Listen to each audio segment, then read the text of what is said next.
Good morning, everyone. So sorry about the delay. We wanted to give people time because we understood that the plenary was running a little bit late. So welcome.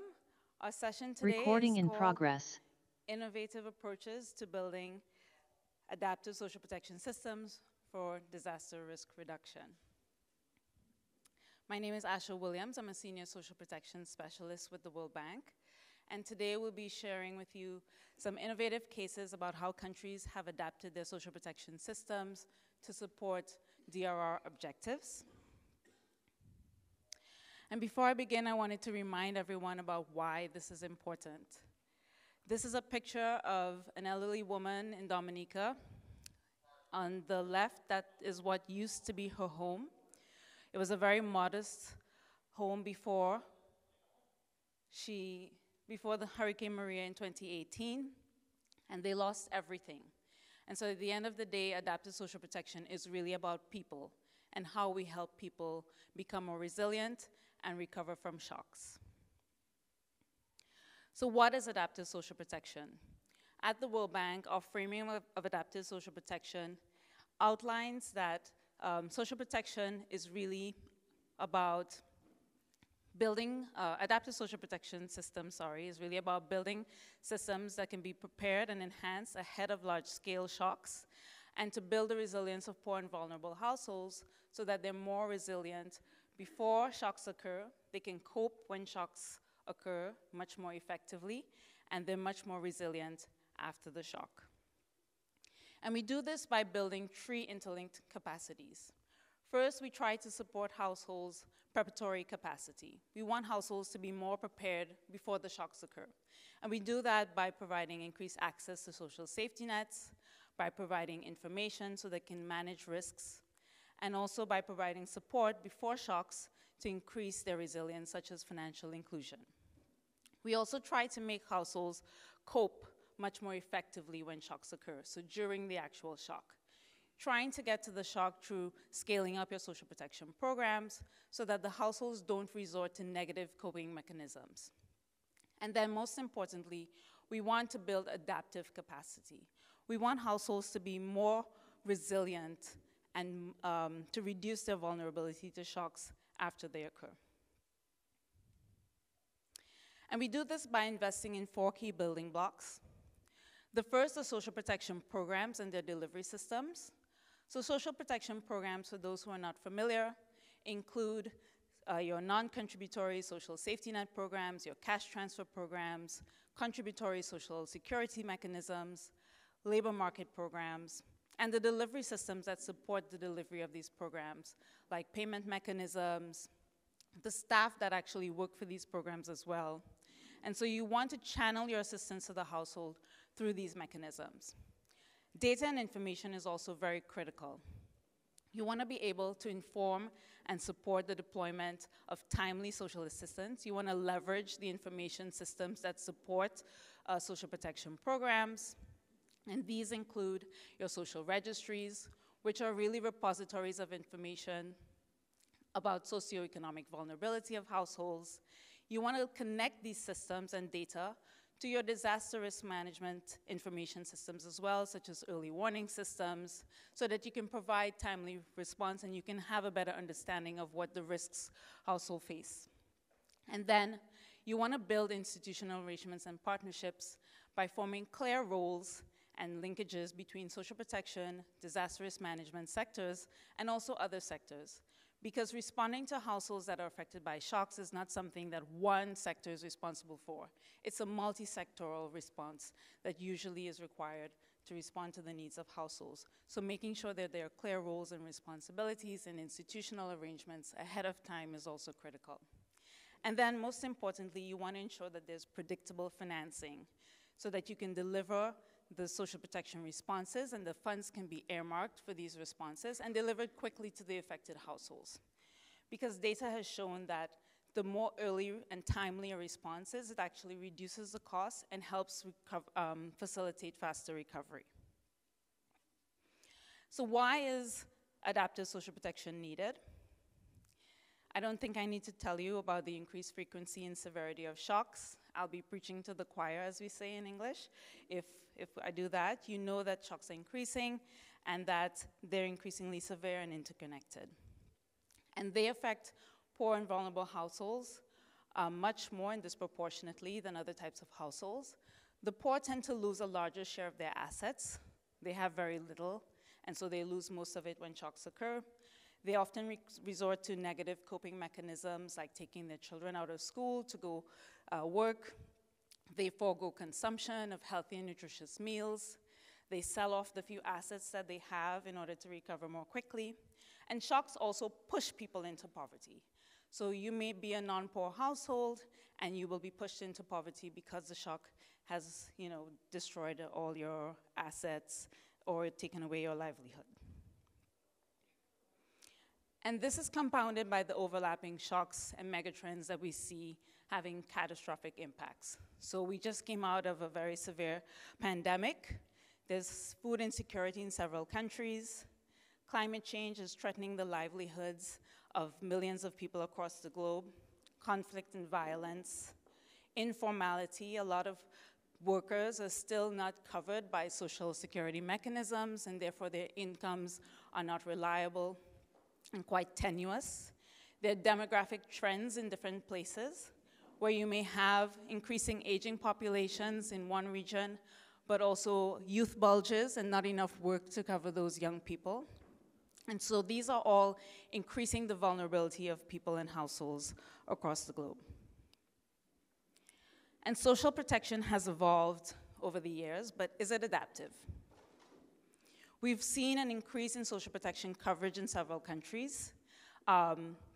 Safety nets have expanded coverage in particular in many countries, but we do see in low and low middle income countries that those coverage gaps are still quite high. And that's important because when people are not covered by social protection and they're poor, they're often less able to cope with the impacts of the shock when it occurs. Delivery systems are also improving. So we've seen a lot more access to mechanisms that facilitate more inclusion and efficiency, like electronic IDs being able to identify people much more quickly, electronic payments so that payments can be delivered quite efficiently. And this is important in post-shock context because you want to get payments to households very quickly so that they can cope. And the COVID pandemic was a really interesting case because countries were able to scale up quite rapidly and expansively in response to the impacts of the pandemic. So we've seen over 4,000 social protection measures introduced in over 200 economies. But a lot more work needs to be done. At the World Bank, we've developed a tool called an adaptive social protection stress test, and that stress tests how countries can leverage these 4 building blocks that I mentioned to respond to shocks.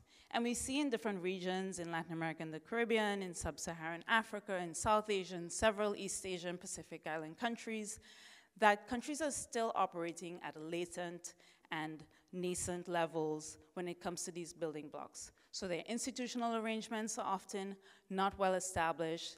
Delivery systems are quite rudimentary in many countries. The programs do not have sufficient coverage of the poor and vulnerable, and financing is a big challenge. So we see that there's a lot more work that needs to be done. But rather than end on a negative note, we'll now hand over to the practitioners who have a lot more positive stories to tell you about how they've been able to leverage these delivery systems to respond to households affected by shocks. And I think you'd be quite interested to hear how they've been able to use innovative mechanisms to respond to households. So I'll hand over now to my colleague Ruth, who will introduce the speakers. Do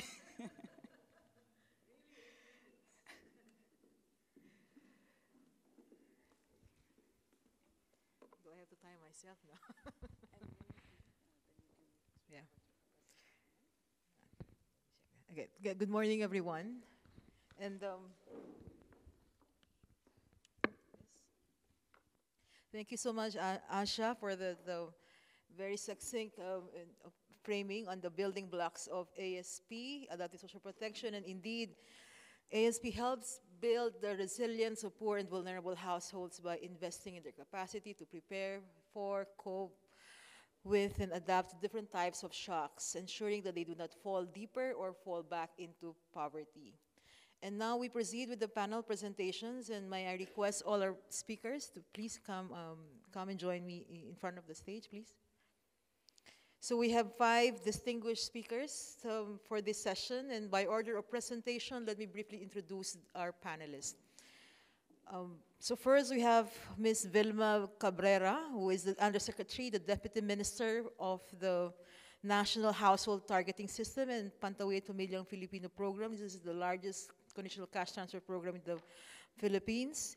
She is a social worker throughout her career. She had been the Deputy Minister for Disaster Response Management, where she led major disaster and humanitarian responses and early recovery operations. She retired from government service in 2016, but was reappointed to her current position in August 2022 under the current administration, and welcome to the session, Undersecretary Chair. We also have Dr. Muhammad Tahir Noor, the Additional Secretary of Pakistan's Benazir Income Support Program, or the BISP. Dr. Noor oversees almost all aspects of BISP operations, from its dynamic registry to M&E. He played a pivotal role in leading the design and update of BISP's National Socioeconomic Registry. He has a diversified professional experience, having worked with public sector organizations in defense, accountability bureau, finance, and social safety nets, and extensive experience working with international architectural institutions. We also have Mr. Shingon Nagamatsu, welcome, who is a professor of risk and disaster economics at the Faculty of Societal Safety Sciences at Kansai University in Japan. He was awarded a technical prize from the Institute of Social Safety Science for his active engagement for Cash for Work program since 2011. And he has also been appointed as the Managing Director of Disaster Resilience Research Division at the National Institute for Earth Science and Disaster Resilience since 2019. My colleague from the World Bank Indonesia team, Ririn Salwa Purnamazari, who is a senior economist with the bank. She is co-leading the Poverty and Equity Work Program in Indonesia and Malaysia. Her main work focuses on poverty, inequality, employment, and gender issues. Prior to joining the bank, she was a research partner of the Center for International Forestry Research, and she also worked at the Food and Agriculture Organization of the United Nations in Rome and the Indonesia Statistical Office in Jakarta. And lastly, joining us via Zoom, we have Dr. Maliki. He is Indonesia's Deputy Minister for Population and Labor Ministry of National Development Planning, National Development Planning Agency, or BAPENAS. Dr. Maliki has been with the BAPENAS for more than 26 years. He is in charge of the Social Protection Reform Roadmap in Indonesia and is responsible for coordinating the development of an adaptive ASP scheme and the development of a socio-economic registry covering all the Indonesian population for a more comprehensive and inclusive implementation of social protection. Dr. Maliki will share with us some reflections on how the interventions showcased in the session are applicable to Indonesia's development reform priorities. The format of this session follows, as Aisha mentioned, the key elements of the disaster cycle. And so we have speakers to discuss topics on disaster preparedness, resiliency, response, and recovery. And they will highlight how they customize these ASP approaches in the different countries. Before I call on our first speaker, please just to remind you that we have an online poll, and you can scan the QR code for the Mentimeter response. And you may also use the other QR code to provide your takeaways in one word after this session, and we will collate all of them. And since we don't have time for a Q&A, we'll collate the questions and we'll provide the responses as part of the session report. To kickstart our presentations, may I call on our first representative from the Philippines, Yusek Che, please.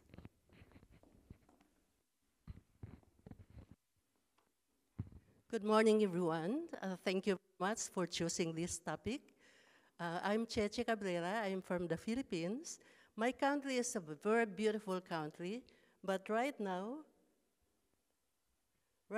we're in a dilemma. We're number 1 in the world risks index, but Okay, so you'll see that we cannot be seen anymore. So we're number 1 in the World Index of risks occurring. And we're also a mega mole of disasters that had been caused by hazards that are quite so deadly. So you'll note there, we are ranked number 1.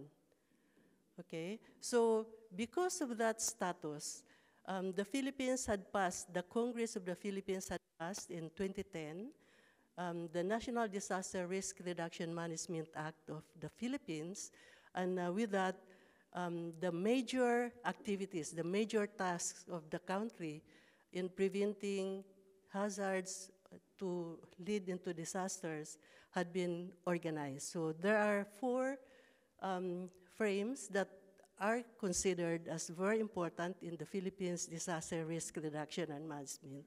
So specific agencies, the ministries were assigned in order to focus on what had to be done to prevent hazards from getting or occurring disaster. Okay, so I'm at the 3rd, but I'll be sharing with you a very adaptive strategy of going into disaster preparedness.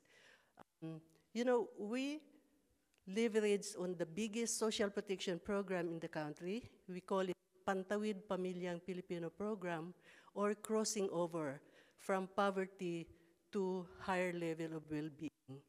Okay, so right now, Pantawid benefits 4.4 million households, and these are the parent leaders, the beneficiary households that group together and share, update, and undertake a family disaster action plan for the household.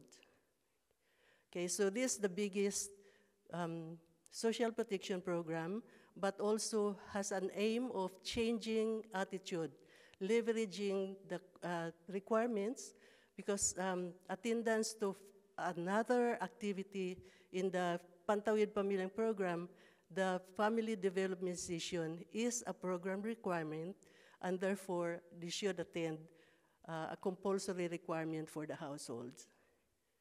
Okay, so the households are trained how to be prepared. So other than the family disaster action plan, they have actual training at the barangay level or the village level to train parent leaders, because they're also acting as force multiplier of government agencies in terms of training, in terms of reaching out to communities to prepare for eventualities that hazards turned into disasters. So right now, we've covered almost 100%.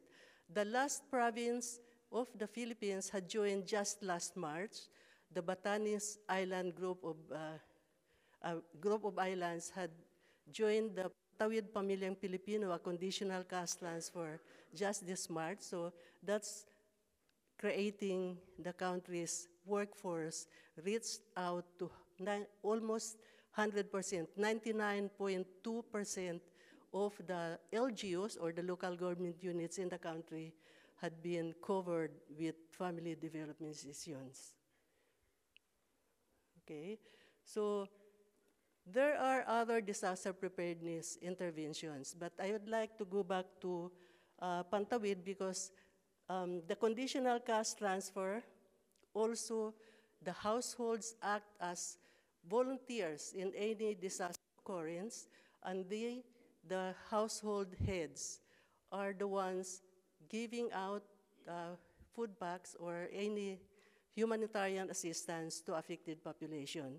So we have, as a government, we adopted the framework agreement approach to procurement of humanitarian assistance. The relief goods are being procured beforehand, but their deliveries and the volume, the kind, the volume, and the delivery schedule depends on the actual occurrence of hazards or disaster. So we have anywhere in the country can be delivered with humanitarian relief assistance at any given time. We've been assisted by the World Bank, developed the emergency cash transfer 2 years ago, and this is very helpful. The households or the families are being assisted not only meet their food requirements, but also meet the other requirements of the household members. Like, for example, medicines, mobility devices for persons with disabilities or senior citizens or the aged, so that they can buy any item or any goods that they would require, not covered by distribution of just food assistance or non-food items. So the emergency cash transfer has been implemented nationwide and is a very adaptive strategy of providing support, because it doesn't have to be cash for work, shelter, or food, but dependent on the household needs. Okay, so this is the objective. We wanted the families, the households in the country to be empowered and be resilient in terms of disaster. From being a passive onlooker, from being permissive and passive parents to children, they are now training their children, their neighborhood, in order to develop household intervention plan to ensure that they move from level 1 of the well-being measurement. We have adopted the social welfare and development indicator that would define the level of well-being that the households are before the development of the intervention plan, to an empowered community composed of households that are prepared and resilient for any hazards to occur. So in the long run, the program will be able to help the households and the families move from impoverished or level 1, that's survival level, to level of well-being, that's level 3. Okay? So in the long run, the intergenerational poverty will be broken because of the intervention. Okay. Let me go back. This empowerment of families would not have occurred without the enabling mechanisms, the enabling factors that support the various activities. In the family development sessions, representatives of other government agencies, non-government partners, and even humanitarian organizations are helping, acting as a resource person during training, so that there will be a realistic strategy of people identifying what potential hazards and what risks they have in that specific hazard. Okay, so we use the technology of other government agencies, the Hazard Hunter. We also have other agencies led by OCD, the Office of Civil Defense, the science agencies that help DSWD provide technical support to the people implementing the family development sessions. Okay, so in closing, I would like to leave the message that anytime disaster occurs, and the first line of defense would really be the families. They have to, because not all times that the national government or the higher level of government organization would be able to provide the support. So it's better to train than repair, or lose lives in the long run without any training or without any intervention.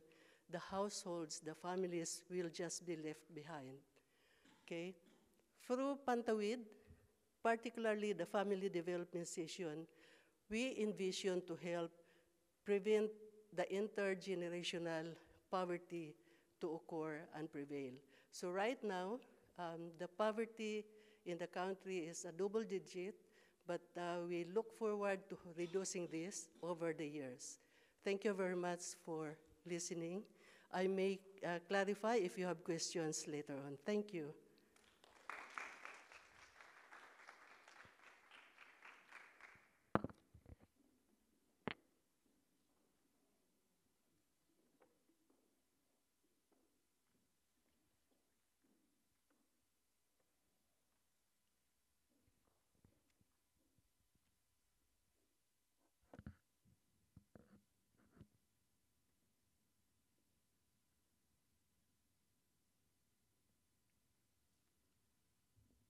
Okay, good morning. First of all, I would like to thank the organizers, especially the World Bank, for providing me with the opportunity to come and discuss with you how social protection systems in Pakistan are adapting according to the changing needs of the time.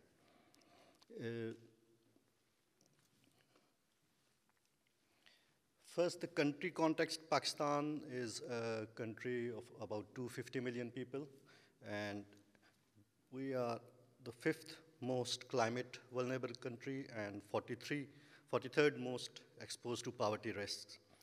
Heat waves, floods, and droughts, these are common factors in Pakistan. At the moment when I left Pakistan, heat wave was going on in the country and temperatures were soaring to 45, 46 degrees even in Islamabad.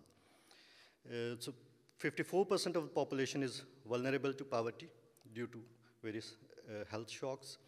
And the floods of 2022 and the COVID-19, there were two recent more catastrophes which affected our country.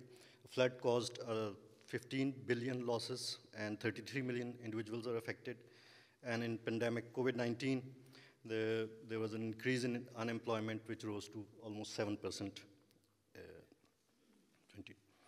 Social protection, basically Pakistan is an ideal case study, as Asha has described the process of social protection, how it has adapted and how it is evolving. So it is a classic case study, Pakistan, because social protection system was basically BISP, Benazir Income Support Program, was launched in 2008 to cope with the negative impact of there was also a flood at that time, but the international food and crisis, the poverty was getting more adverse.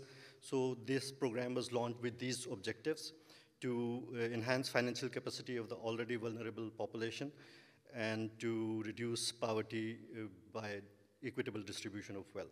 The annual budget of BISP has rose from 35 billion rupees to almost 592 billion rupees. The current budget, the government announced, the budget for BISP has increased to 592 billion, which is almost $2.1 billion.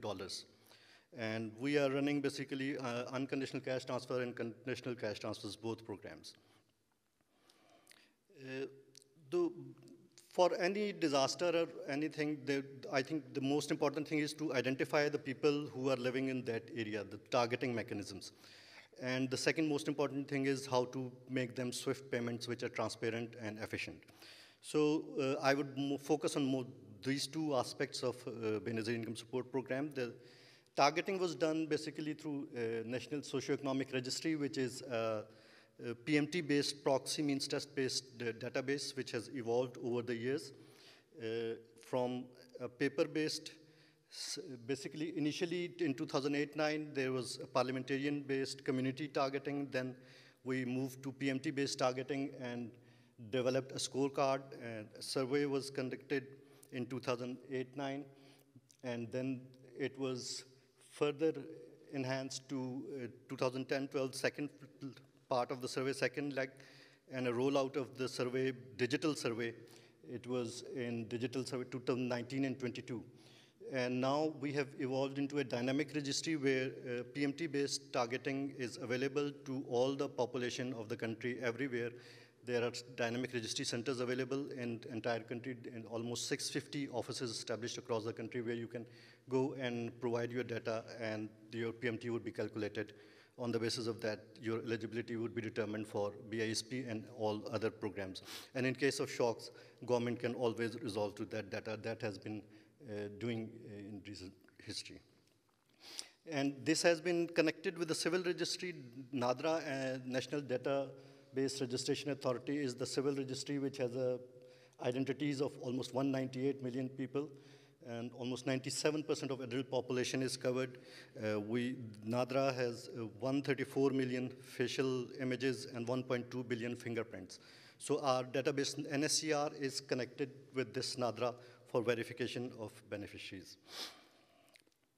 Now, coming to the payment system, BISP payment system has also evolved from money orders to smart cards, mobile banking, debit cards, and now finally we are making payments through biometric verification systems. Their biometric beneficiaries can go to any point of sale or any ATM and can provide their biometrics, and that would be connected through NADRA and verified, and they will get the payments. Adaptive social protection, basically, this is the response, COVID-19 response, where beneficiaries, they were targeted on the basis of their vulnerability, bottom 2 quintiles. They are already beneficiaries. Government decided to provide assistance to 3rd quintile as well. So they were identified through NSCR and verified through NADRA. And then a list of eligible beneficiaries, those were sent to the banks, about 15 million population that was vulnerable at that time. And those digital accounts were open in the banks, and 15 million people, they were disbursed around 216 billion rupees, almost $1 billion, within a span of almost 2 months' time. So this was the response in case of COVID-19, and these were the challenges, but I would skip. Coming to the flood response, that was the recent floods in 2022, which affected all in 2 main provinces, Sindh and Balochistan. They were badly affected. So NDMA, the National Disaster Management Authority, they were tasked to identify the areas where the flood has most adversely affected. And then the bottom 40% population of those areas, they were as available in BISP databases. The BISP provided their identities to the partner banks. Their accounts were open, and then digital accounts were open, and they were provided assistance within the 10 days. Almost 70 billion rupees were disbursed to almost 2.76 million households in these affected areas. This is the impact. You can see that the flood was basically affecting more the Balochistan and Sindh region, and this is how we responded, that 2.8 million population in those areas, they were provided 70 billion rupees assistance, timely assistance within 10 days. BISP was the first agency to reach to these flood-affected people. The most important factor about BISP, why it was able to do that and why it was so successful, is because of the fact that the database which we have is almost 35 million households all across the country. They are part of our database, and we have geotagged data. So when the survey was conducted, they were done with the help of the geo coordinates were obtained at that time. So we have a database of almost 85% of the population and geotag data. So whenever there is any catastrophe or any disaster, we can identify exact number of people, exact households who are living on those areas. So that is the fundamental reason for the efficiency and accuracy of BISP and its responses. That was the main contributing factor for BISP to become instrumental in all kind of disasters. We have been, at the moment, 9.3 million beneficiary families all across the country, and we are dispersing funds to them through those digital payment mechanisms.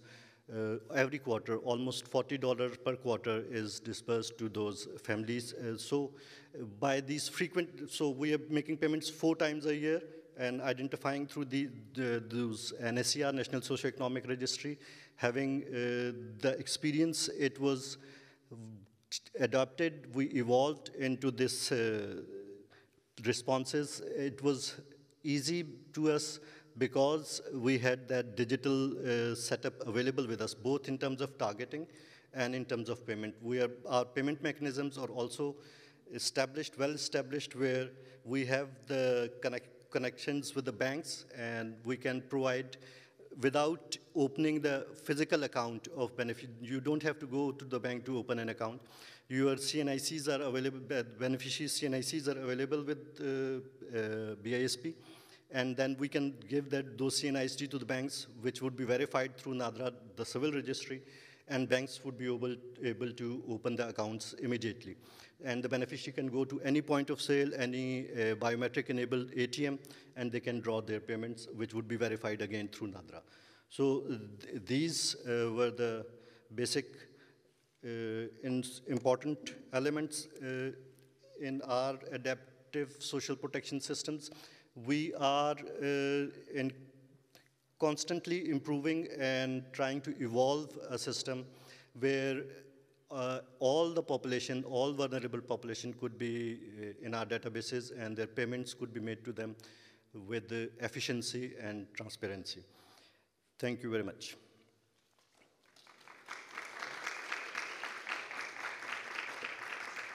And in terms of way forward, I think the interoperability is the main theme, both in terms of targeting and in terms of payment, that all the databases within the country at the provincial level and the federal level, they should be interoperable, interconnected. Thank you.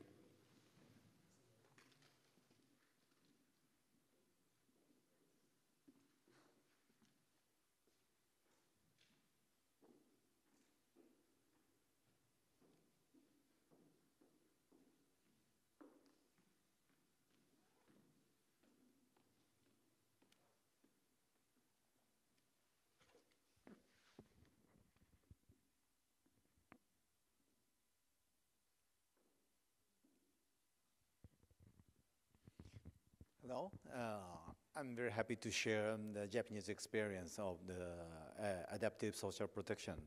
So this is a place where I visited 6 months after the 2011 earthquake and tsunami in Kesenuma City. You can see many book-like objects over the table. So do you guess what are they? Right? These are albums of the photo, right? So this album were washed away by the tsunami. This is the project that going to return those albums to the original owners, right? So you know, for most of the disaster victims, the album is a very, very precious thing, because this album contains the photos of their beloved family who might have died from the tsunami. And those are the only memories of for those dead, for their families. So, but what I want to emphasize here is not the albums, but the people who served for this project. You can see these two guys who are wearing orange t-shirts. They are also the disaster victims. They are paid by the local NPOs, which were subsidized by the local government. So most of them are jobless people because of the tsunami. But this project serves for their livelihood. Here's another example. Oh, sorry. Here's another example. So this is a kind of the relocation, temporary housing village. And you can see the people who are wearing the green jackets. They are also working for the people who are living in these temporary houses. The residents in temporary houses lost their houses because of the tsunami, right? And what are they doing? So they are walking around the temporary housing villages, carrying this silver cart with food and daily necessities. They are selling these basic products to the residents in these temporary houses. But their job is not only for that. During the course of the traveling among the temporary houses, they are taking care of the residents of the temporary houses. Most of them are elderly and living alone without their families. So sometimes they talk to them and they're asking how they are, and sometimes deeply sharing their experience of the devastating tsunami is a tragic event. But remember, these green jacket people are also the victims. Some of them are living in these temporary houses. So what I want to say here is that, remember, the victims are not just victims that to be supported by the others, but they are great resources for encouraging the local community to push forward for the future recovery. So here's some, this project is called, is a very similar type of the project that is called the Cash for Work. The Cash for Work is a project providing money, a conditional money transfer in return for the labor, providing labor. So here's some example of the Cash for Work program conducted in the past 20 years in the world. And according to the report of the German Institute of Development Studies published in 2020, the Cash Work program has 3 dividends. Number 1, employment. Yes, of course, the Cash Work provides a working opportunity for the people who lost their jobs because of disasters. This is a kind of the protection. And the second dividend is that skill development.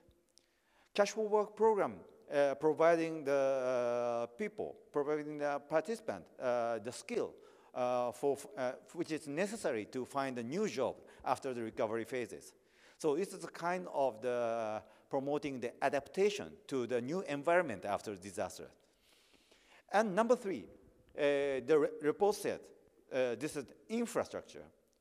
So after the Cash for Work program, most of the Cash for Work program is served for the reconstruction of the infrastructure. So after the program, the infrastructure remains. That is quite different from the unconditional cash transfers. Unconditional cash transfer doesn't leave anything, but Cash for Work, they work for the building of infrastructure. However, what I want to emphasize here is, so Japanese experience is a little bit different, because the Japanese experience I explained in the previous slide is that their work is not for the construction work, but community work, right? So this is a great innovation for 2 reasons. So number 1, the community work can absorb the women and elderly people compared to the construction work. It means that the Cash Work program for the community work is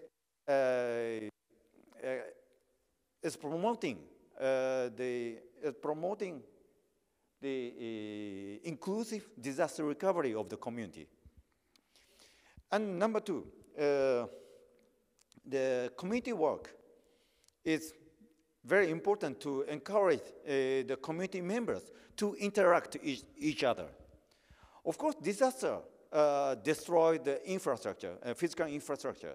Not only for that, disaster also destroyed the community because some people died, and because of the relocation and evacuation and keeping away from their original places. But the Cash Work program can rebuild their community. It means that they contribute to the reconstruction of the social capital rather than the physical capital. So here's an evidence. I conducted a questionnaire survey to 877 participants of Fukushima Cash Work disasters. It was very interesting to know that behind their psychological changes they had during the cash work program, we found two factors. Number one is connectedness to the others. And the second, the positiveness to the current situation and the future. And it's interesting to note that for those who evacuated from their original places, the both connectedness and the positiveness are significantly high compared to the other participants. So, and the cash work program has been conducted under the COVID-19 pandemic, and we found a similar impact for the participant. So, I would like to conclude my presentation by the word provided by the cash work program participant in Kesennuma City. My greatest pleasure is to have someone say, thank you. Thank you very much.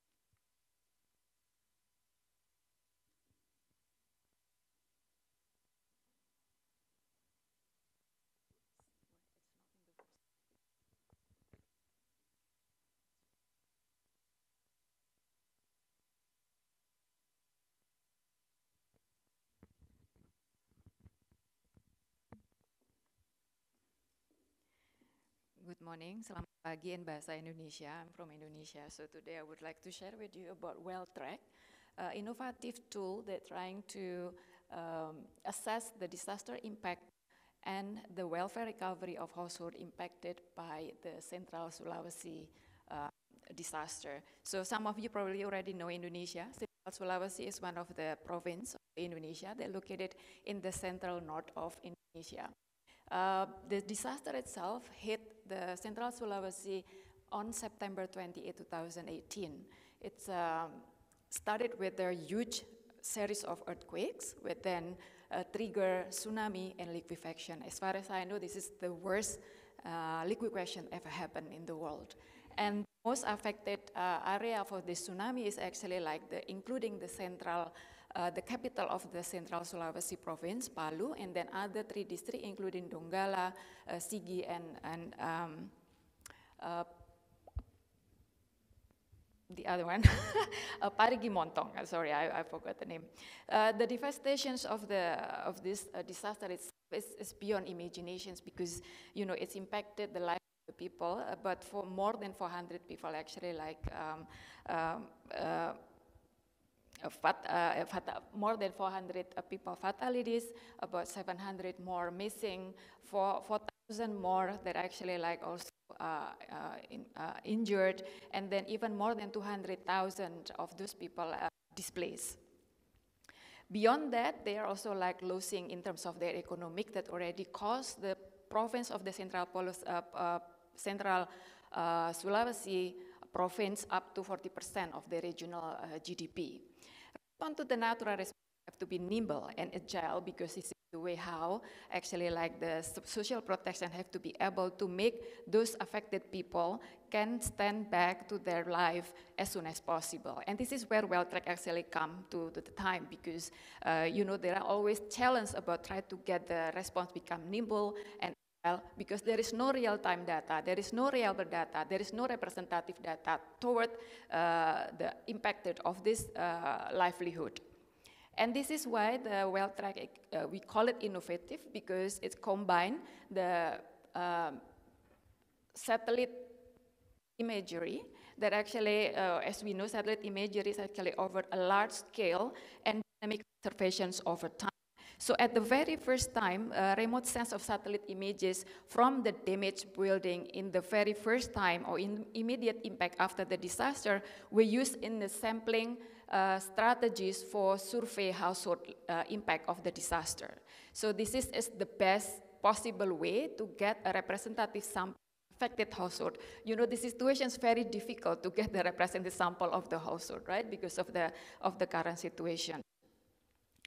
And beyond the use for the survey sampling, actually the satellite imagery also been collected and created on the 7 date points during the period of the pandemic. So the 7 date points were one prior the disaster in September 2018, and then right after the disaster in October 2018, and then 5 times during the recovery period in January 2019, April 2019, October 2019, January 2020, even after the COVID in October 2020. So there are 7 points of data that actually can be linked nicely with the household survey data that also collected at the same point of time of the satellite imagery. So these data sets provide the pace of the recovery at the micro level, which hence could be linked nicely with the micro level from the household survey data.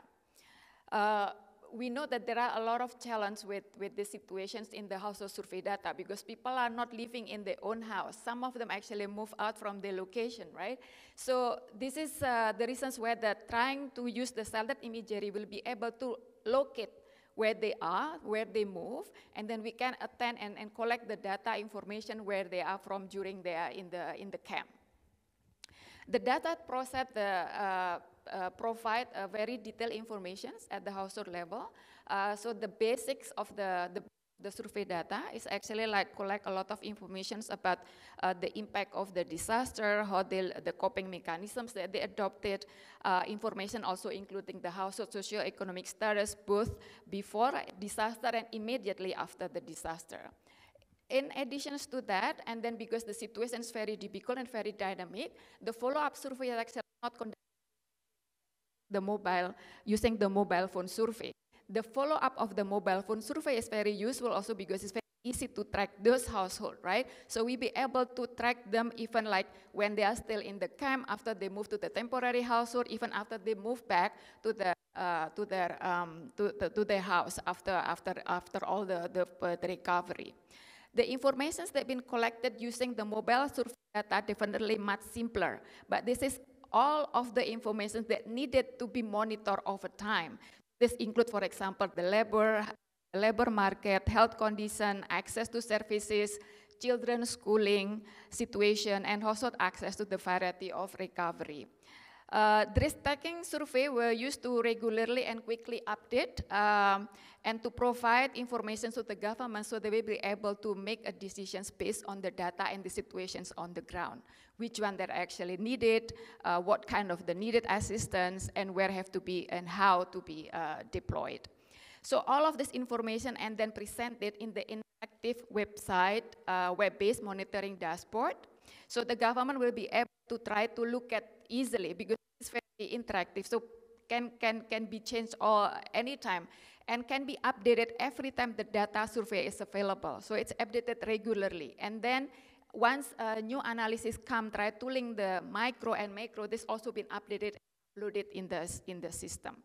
So all of this actually like covered about 2.5 years of the whole well-tracked system. That also collect the panel data set. So this is the truth panel of the data set. And I say that I also like the same as you, Professor. I think I should thank of those affected households because they willingly to participate fully in the household survey. We have a very low attrition rate for this survey data, for the household survey data. So I think to conclude, I must say that welfare offers innovative, sustainable data collection and monitoring tools to support the government effort to effectively provide the disaster response that can be also adaptive all the time because it's going to be very dynamic. And of course, for the risk reduction in the future. If you're interested to know more about this well-tracked study, we actually already have the comprehensive report, and you can download using this QR code link. This is this already share a lot of information, including COVID, because at the end of the monitoring, we actually also include the COVID responses. So I hope it's useful. Happy to chat more if you are interested. Thank you.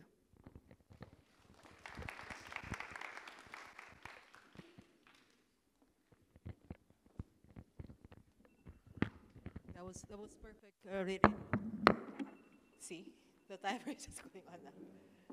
Now we turn over to Dr. Maliki. Can you hear us? Over to you. You're muted. No, there you I'm go. not. Okay, thank you. Good morning, everyone. First of all, I would like to express my sincere appreciations to the World Bank and also to the Understanding Risk for having me to this event. I also really appreciate for the organizer for arranging Zoom meeting for me to present. In addition, my team members is available in the front row to discuss further about the programs.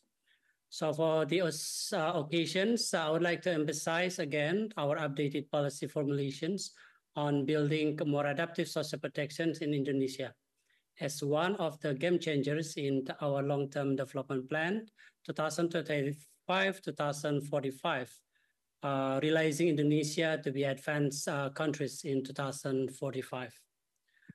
So Indonesia is located in the Ring of Fire due to its geographical conditions.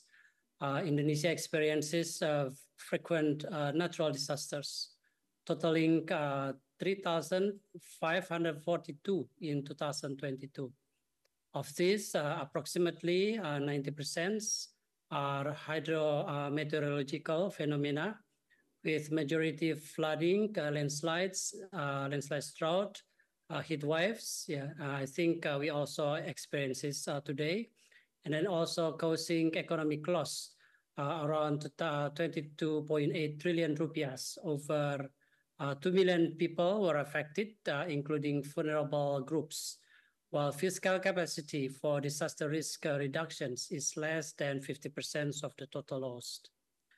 Next slide, please. Our national strategy for social protection support for visions of Golden Indonesia 2045 have embedded adaptive social protections, or ASP, as the national long-term policy directions, especially for eradicating poverty. Social transformations towards adaptive social protections is directed by increasing the coverage of social protections, social assistance based on vulnerability status, social security, and employment or entrepreneurships opportunities for the entire community, both in conditions with and also without disasters. As part of Indonesia's social protection reform, an ASP will consist of 4 strategies, including institutional collaborations between government and also non-government, expansions, adjustment, and also convergence of ASP programs to strengthen the capacities of households and communities, integrated database and interoperable information system to support ASP implementations, and develop financing scheme based on a risk layering approach. Next slides. After the pandemic COVID-19 hit Indonesia, the government realized that there are several aspects to be reformed in our social protection system. And developing adaptive social protections is one of those crucial reforms. However, in order to develop adaptive social protections, we require additional systems to support it. These include improving the database, delivering system for digitalizations, innovating social protection financing, and also integrating programs. And next slide. Indonesia is really keen to have accurate data as the entry point for other reforms aspects, including adaptive social protections. Developing an integrated social protection information system is one of the vital keys to supporting social protection programs integrations and interoperability. COVID-19 has prompted the government to increase the number of households in our database for our social protection programs, registering the names and addresses of not only poor and vulnerable households, but also lower middle class, who are at risk of falling into poor or vulnerable category in case of a crisis or other catastrophes in the future. Thus, the government developed a socioeconomic registry in 2022. And now the socioeconomic registry is being used for small medium enterprises development, as well as the labor information system. In addition to that, the socioeconomic registry also covers a larger population, will enable the flow and management of information among the social protection programs and with other programs, such as economic empowerment. The database can help decision makers across ministries determine the potential eligibility of the beneficiaries for social protection programs based on a comprehensive socioeconomic information. As well, support quick mitigations and also recovery in past emergencies. Next slides. Collaborations across several programs must be strengthened and also prioritized, which includes social assistance, social insurance, economic empowerment, as well as basics infrastructure. If these programs were integrated using the integrated data resources, we expected all the programs that were scattered in finally target and right households or individuals. With an adaptive approach, the programs could have flexibly adapt to situations without or with disasters, as well as during and after disasters or emergencies. These programs, along with participations of non-government actors, will help to fill communities' remaining needs and gaps, thereby making the impact felt by the communities. And the last slide, having learned from the past disasters, especially the pandemic, we aim to achieve the ideal adaptive social protections. To minimize the negative impact of disasters, immediate identification of the beneficiaries and their needs is critical and must go along also with adequate benefits and on-time delivery through various channels. Our community needs enough information and knowledge to prepare for situations. As I mentioned earlier, one of the pillars of ASP is financial mechanisms, which ensure the availability and also readiness of the budgets to facilitate the implementation of ASP. That's all from me. I look forward for discussing and hearing experiences and best practices from other speakers and participants. Thank you. Thank you so much. Thank you so much, Dr. Maliki, and thank you for reminding us that success on social protection is guaranteed if we incorporate this in the development agenda, development policies of each country. We have heard from Philippines, Pakistan, Japan, and Indonesia. These are the supermarkets and the 7-Elevens of disasters. Thank you for sharing your experience. Please join me in thanking our speakers for this session. And please, Dr. Maliki, thank you for joining us. Please don't forget to click on the QR codes. Could you show it? The Mentimeter is here. There you go. For your main takeaway, just one word, and if you have questions, right? Thank you so much. A round of applause, please, for our speakers, and thank you, all of you. Asha?